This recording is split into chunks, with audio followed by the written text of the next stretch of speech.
My name's Nicole, and y'all know that because we were together. But for school, I'm going to do an in-service for patient ambulation. It's been brought to my attention by the doctors that our patients aren't being ambulated enough, and they're frequently having to be discharged to rehabilitation facilities, which is a problem both for the patient and the hospital, because then we're having to scramble to find rehabilitation for patients, but also we have a generation of grandparents who are raising grandchildren now, so it's dysfunctional for the whole family. The patient, the family, they're having to find child care.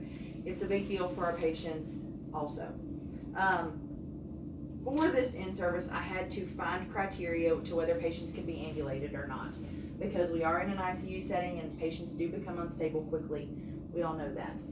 But the exclusion criteria for ambulation includes unstable angina, a resting systolic blood pressure greater than 200, or a diastolic blood pressure greater than 110, comatose and unresponsive patients, multifocal premature ventricular contractions or PVCs, because we know that the multifocal ones are the dangerous kind. If you have more than 10 PVCs a minute at rest, we're not going to ambulate those patients.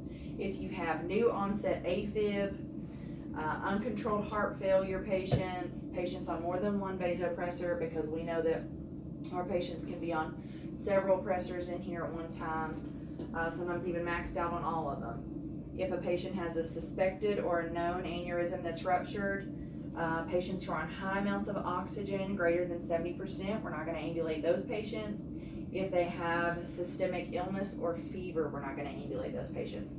And I know that that's a lot of criteria for you guys to expect you guys to know after one in-service, but I'm going to have a book at the desk, so if there's any problems, we'll be able to refer to that. It will have all the literature that I reviewed this semester, and we'll be able to go from there. Now, I do have 3 examples that I want you guys to think about if they can be ambulated or not. The first one is a 50-year-old patient who was admitted for hypertension 3 days ago. They were on 150 mics of nitro, but now they're only on 50 mics of nitro. Their blood pressure is stable, 150/92, denies chest pain or shortness of breath, and they're compliant with their medicine while they're inpatient. Are we going to let this patient get out of bed? Yes, we are. We are going to let him, yes. Physical therapy's in here too, so this is perfect. The second patient is a 72-year-old patient admitted with new onset AFib, was admitted on cardizem. She's on 5 mics of cardizem now. She's tolerating it well, but we're going to have to cardiovert her in the morning. Are we going to let this patient out of bed? No. No, you're right, because it's new onset AFib and we're going to cardiovert her in the morning. The third patient scenario is a 35-year-old walkie-talkie from home and admitted with UTI. They've been afebrile for 24 hours. They're getting antibiotics. Their white blood cell is trending down. They're only on 4 liters nasal cannula, and they're on 6 mics of Levophed. Are we going to let this patient get up? Yes, we are. Yes, we are, because they're only on 1 pressor. They're afebrile. They're only on 4 liters nasal cannula, and their white blood cell is trending down. The last talking point that I have is the signage that we're going to be using for this. I reached out to the University of Maryland, the director of physical therapy there, her name was Chris Wells, and I talked to her about their ambulation program. They do the ABCDEF bundle, and that is in the literature book, and we'll talk about that. Our go live is on Thursday, so if you have any questions, talk to me about it. But she suggested signage, and the signage that we're going to use for our program is a red light. So a red light on a patient door. I'm sorry I don't have a real sign for us because administration's been working from home and it's been difficult to get color copies that are laminated. But a red light means a patient's unable to bear weight on one or both legs or their bed rest, so they're a total assist.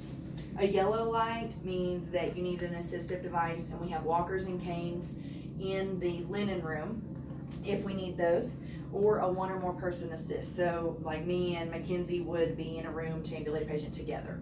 It would be unsafe to ambulate with just 1 person. And a green light means patients like us, they're independent, ambulatory, they're able to get out of bed on their own. We may go to the bedside to just unhook them from all the cardiac monitoring, but other than that, the patient will be able to get up on their own. A lot of people on the feedback surveys that I had talked about how we don't have a time, like the time and the staffing. We're concerned about those things. Well, we just hired the two, Shane and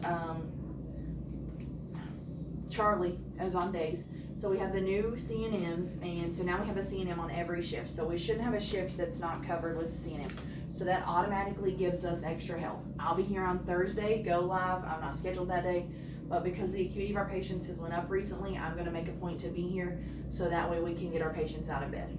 The goal of this project is for every patient to be out of bed for 45 minutes before 12 o'clock, because that's when the majority of our patients come in, the majority of our doctors round, and it really does a lot for the doctor to see, hey, the patient's been out of bed today, how long have they been out of bed? Okay, let's move them to the floor. If we move them to the floor, it gets them out of ICU. Not only is that a benefit for us to free beds, but that also benefits the patient because it cuts down on their length of stay and cost for the hospital. We also, I don't know if I told y'all, but 45 minutes is the goal for that before 12 o'clock. And there was something else.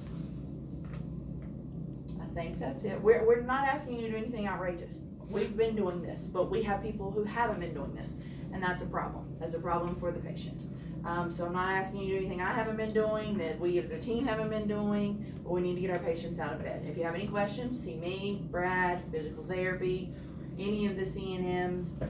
This has been approved by administration. It's something we're gonna go with. So thank you for coming to my in-service. This has been great. I appreciate your all's time. Thank you.